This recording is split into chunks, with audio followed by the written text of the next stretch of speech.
This one is for rewinding. This is power switch. This button is for the movement.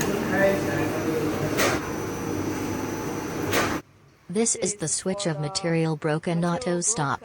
Switch on and switch off. Start. Stop. This is the meter counter. This is for the web guiding. This is for the tension control.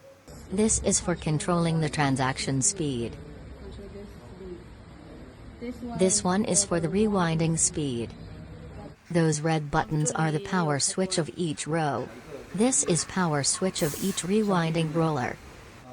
This is for adjusting the single rewinding tension, normally don't need adjust. Here can control the whole rewinding tension, normally is 100 to 110.